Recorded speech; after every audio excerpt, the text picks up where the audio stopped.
안녕하십니까. 정열의 가업승계 안태홍입니다.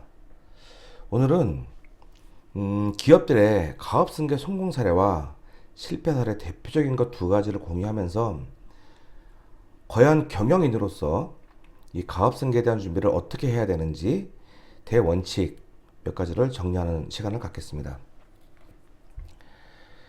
가업승계에 대한 말씀을 드리면 요즘 우리 대표님들이 너무나 힘들게 기업을 키워오셨기 때문에 승계 안 한다 라는 말씀을 많이 하시고요.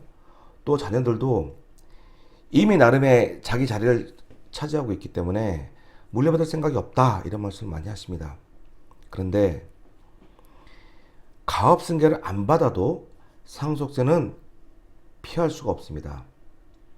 삼성전자 주식이나 현대자동차 주식처럼 대표님의 주식도 가치를 갖고 있는 자산이기 때문입니다. 오히려 저는 이런 말씀을 드리죠. 차라리 가업승계를 받으면 정부의 제도에 의해서 세금을 덜 낼 수가 있습니다만 승계를 안 받으면 상속세를 빼도 박도 못하고 내게 됩니다.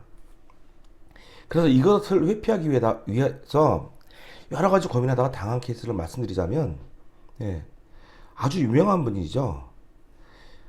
기업을 경영하시면서 돈을 많이 벌었고 자녀에게는 물려주지 않겠다 해서 대학교에 본인의 주식을 210억을 증여하셨습니다.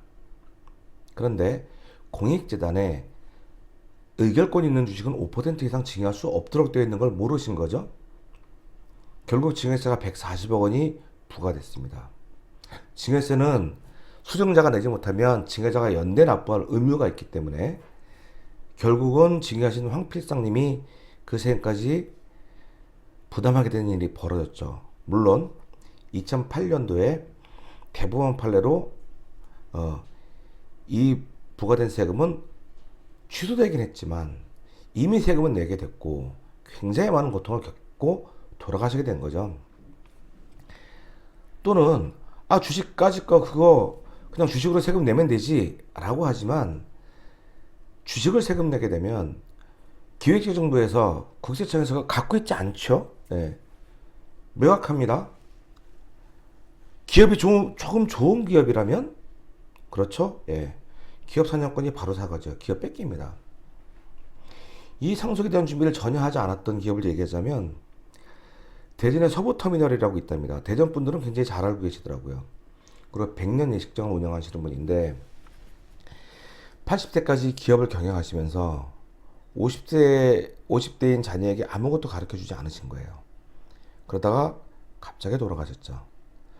결국은 수천억대 재산은 형제간의 소송도 벌어지고 채무에 대한 문제 해결하는 데 들어가고 상속재산이 명확하지 않으니까 상속세는 잔뜩 나와서 상속세 계산하고 상속세를 내기 위한 이자까지 부담하고 결국은 10원 한 푼 물려받지 못하고 자녀들이 고통만 겪는 그런 일이 벌어졌습니다. 엊그저께 기사가 나왔죠. 이건희 회장님의 안타깝게 돌아가시고 거기서 상속된 주식에 대한 상속세가 주식만 11조라는 겁니다. 주식에 대한 상속세만 11조라는 거예요. 역대 최대죠. 물론 이재용 부회장님이나 삼성그룹 일가에서 잘 준비했기 때문에 일정 부분 부담을 하겠죠. 중요한 건 주식에 반드시 상속세가 나온다는 거고요. 피할 수 없다는 겁니다. 그러면 다음에 두 가지 큰 사례 한번 알아보도록 하겠습니다. 첫째는 대한전선입니다. 우리나라에서 3대까지 승계가 성공했다고 하는 첫 회사였죠.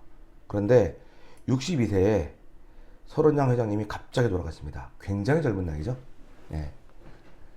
그 당시 상속재산은 3,300억, 상속세는 1,355억 그대로 계산했습니다.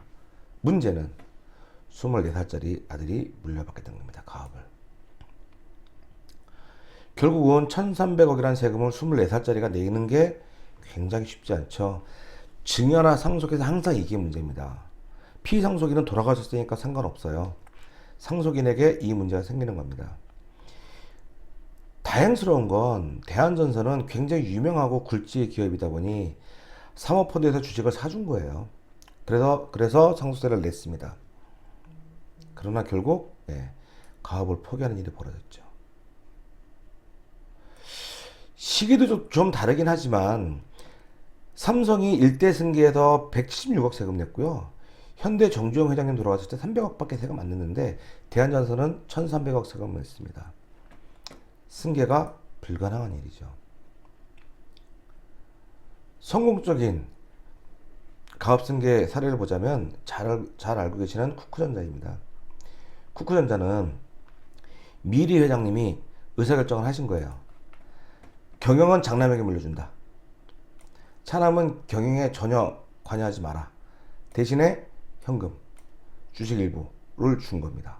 일부를 증여하고 상속해서 배당 정도 받을 수 있게 하고 경영에는 참여하지 못하도록 한 거죠. 그리고 장남을 중심으로 마케팅 회사를 만들었어요. 쿠쿠전자. 여기서 매출을 일으키게 하고 아빠는 제품 개발, 기술 개발만 매진한 거죠. 그러면서 자녀가 중심인 이 회사의 가치를 잔뜩 높이고 아빠 회사는 기업을 잔뜩 낮춰놨습니다. 그래서 예를 들면 100대 1인 회사를 아빠 회사를 1로 만들고 아들 회사를 100으로 만든 거죠. 기업 가치를. 그래서 합병한 거예요. 결국 2조 3천억 되는 기업이 상속세를 한 푼도 안 내는 효과를 얻게 된 겁니다. 물론 지금은 중견기업 이상은 이 일감 몰아주기, 쿠쿠전자가 한 일감 몰아주기를 할 수 없습니다. 자, 여기서 우리가 명확하게 정리해야 될 요소가 있습니다. 그러면 실패한 케이스는 뭐냐? 첫째, 전혀 전략이 없었다. 전략이 없으니 수행할 시간도 없었죠. 그리고 자녀에 대한 교육도 전혀 없었던 겁니다. 승계자가 됐든 승계하지 않을 그냥 상속인이 됐든 지식의 부자는 결국 세금의 부담을 안게 되는, 고통을 안게 되는 일이 벌어지는 거고요. 성공한 케이스를 보면 첫 번째, 그 회사에 맞는 전략을 수립했다는 겁니다. 쿠쿠전자가 쿠쿠전자에 맞는 전략을 수립한 거예요. 모든 기업이 똑같은 전략이 수행되지 않고요. 다른 기업의 전략을 따라가서 되는 일도 없어요. 어쨌든 우리 회사에 맞는 우리 회사만의 전략을 수립하는 게 첫 번째. 두 번째는 전략을 수행할 시간을 확보하는 겁니다. 제일 중요해요. 뭐 여러 가지 이야기가 있지만 쿠쿠전자의 경우에 일감 몰아주기를 통해서 성공했어요. 그럼 일감 몰아주기가 단기간에 한 달 만에, 두 달 만에, 1년 만에, 2년 만에 될 수 있는 일일까요? 그렇지 않습니다. 전략을 수행할 충분한 시간을 확보해야 되는 겁니다.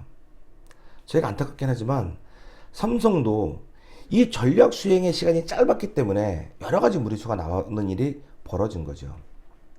끝으로 승계를 할 때는, 기업을 유지시킬 때는 꼭 염두에 둘 전략의 핵심은 경영권의 승계와 지분의 승계는 굉장히 다른 개념이다. 경영권의 승계는 기업을 유지시켜 나가는 데 초점이 맞춰진 거라면 지분의 승계는 상속세에 대한 부담, 그리고 이익에 대한 배분의 부담, 여기에 초점 맞춰진 겁니다. 이 두 가지 개념을 명확히 하면 기업을 영속시키고 그 다음에 기업을 오래가게 해서 백년 기업을 만들고 자녀에게 피해를 주지 않는 그런 좋은 가업승계 사례가 될 거라고 믿습니다. 오늘은 가업승계 성공 사례, 실패 사례를 통해서 어떻게 준비해야 되는지 정리해 드렸습니다. 감사합니다.